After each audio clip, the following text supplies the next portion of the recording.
Now class, अब हम जानते हैं द कोल। तो कोल हमारा एक पावर रिसोर्स है। There is a most widely available all fossil fuel, सबसे ज़्यादा अवेलेबल होने वाला सभी फॉसिल फ्यूल्स में कोल होता है। It is use to produce electricity, इसका यूज हम बिजली बनाने में करते हैं। ठीक है, तो इलेक्ट्रिसिटी के बहुत सारे यूज है और बहुत बड़ा हमारा पावर रिसोर्स बनता है। तो China, USA, Germany, Russia, South Africa और France world's leading producer of coal, coal के बड़े प्रोड्यूसर है। India coal is the produced, तो इंडिया में मिलता है रानीगंज, झरिया, धनबाद, बोकारो और झारखंड। तो हमारे इंडिया में भी कोल का कोई भी कमी नहीं है। नाउ पेट्रोलियम, तो petroleum is also known as the black gold, petroleum को ब्लैक गोल्ड भी कहते हैं, found underground in rock pockets. ठीक है, तो ये अलग अलग तरीके से पाइपलाइन के थ्रू ट्रांसपोर्ट होता है और देश के बहुत सारे पार्ट्स में पहुंचाया जाता है। अलग अलग रिफाइनरीज लगी हुई हैं, वहाँ इसको प्योरीफाई करके अलग अलग वेराइटीज़ के ऑयल्स निकलते हैं। मिडिल ईस्ट कंट्रीज जैसा Iran, Iraq, Saudi Arabia, Qatar are the leading producers. इसके अलावा देखिए वेनेजुएला, रसिया, यूएसए भी इसके अच्छे प्रोड्यूसर्स हैं। इंडिया में बॉम्बे हाई ऑफशोर मुंबई क्षेत्र और असम का डिगबोई क्षेत्र भी मिनरल्स ऑयल के लिए फेमस है। अब natural gas gas deposits are usually found alongside the petroleum and coal, petroleum और कोल के आसपास नेचुरल गैस के भी डिपॉजिट्स मिलते हैं। ठीक है, तो यहाँ पर देखते हैं हम Russia, Norway and UK major producers of natural gas. India में कहाँ कहाँ मिलते हैं देखिए, ये पेट्रोलियम फील्ड डिपोजिट एग्जिस्ट जहाँ पर है। There are also deposits in sandy desert Rajasthan near Jaisalmer और त्रिपुरा, इन क्षेत्रों में नेचुरल गैस के डिपॉजिट्स हैं। हाइड्रो इलेक्ट्रिक पावर, तो बिजली जो बनती है वाटर में वो पावर होती है जो हाइड्रो इलेक्ट्रिक पावर कहलाती है और जिससे बिजली बनाने का काम होता है। Harnessing water with water wheels for power is the oldest method of using clean renewable energy source.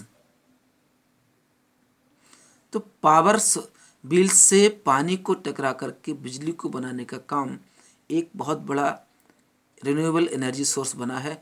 To produce hydel power a river is first dammed, तो हाइडल पावर के लिए क्या होते हैं, रिवर को पहले डैम किया जाता है। आप इस प्रोसेस को हम इस फिगर में देख लेते हैं किस तरह, देखिए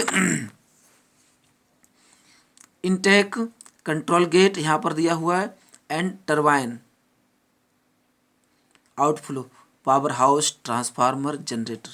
तो वाटर जब फ्लो होता है, पानी की फ्लो, ये जो टरबाइन यहाँ पर टरबाइन दिख रही है, ये वाटर फ्लो किया जा रहा है, बहुत तेज़ी से वाटर को फ्लो किया जाता है और टरबाइन घूमती है।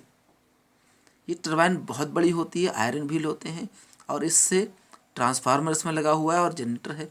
तो ऊपर ये जो मशीन दिख रही है ये बिजली बनाने का काम करती है और ये क्या बिजली तैयार हो रही है, वाटर से, और डैम को पानी को फ्लो किया जाता है और वही बिजली इलेक्ट्रिक पावर लाइन्स में जाती है।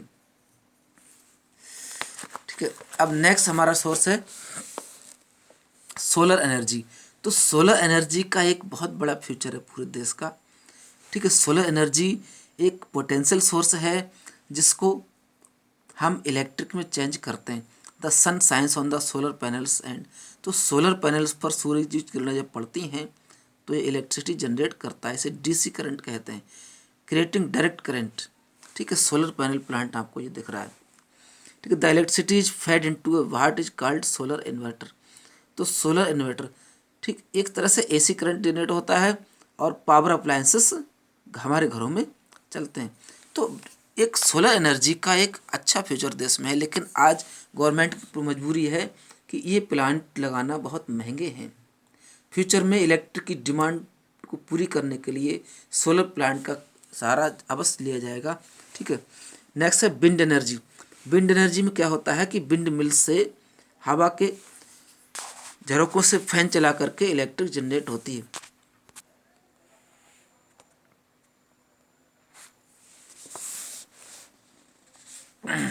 Wind energy, to extract power from the wind you need a wind field with the wind turbines. तो विंड फील्ड और विंड टर्बाइन की जरूरत पड़ती है। आपने कभी खेतों में बहुत बड़ा पोल लगा देखा होगा, इसमें फैन घूमता है और मोटर से इलेक्ट्रिक जनरेट होती है। अब ये किन किन कंट्री में हो रही है, ठीक है। Netherland, Germany, Denmark, UK, USA, Spain are noted their wind energy. तो Tamil Nadu produce 29% of wind power. तो इंडिया का तमिलनाडु 29% विंड पावर प्रोड्यूस करता है, फॉलोड बाय महाराष्ट्र, गुजरात और राजस्थान। उसके बाद आते हैं, नंबर आता है देखिए न्यूक्लियर एनर्जी का। न्यूक्लियर एनर्जी क्या है, makes use of the energy that holds atoms together, जो एटम्स को साथ बांधे हुए है और ये यूज एनर्जी को बनाने का काम करते हैं। This energy can be release into two ways. तो न्यूक्लियर फ्यूजन और न्यूक्लियर फिशन से एनर्जी जनरेट होती है। In nuclear fusion energy is release when atoms are combined. तो एटम्स कंबाइंड होते हैं और एनर्जी रिलीज होती है। अनदर देखिए क्या है, most common atom that can be split by fusion is isotope of uranium. तो यूरेनियम के इंसोटोप से ऐसा होता है। यहाँ पर इस पिक्चर को आप जो देख रहे हैं, यहाँ पर भी एक टरबाइन ही घूमती है इस एटॉमिक फ्यूजन से और इलेक्ट्रिक जनरेट की जाती है।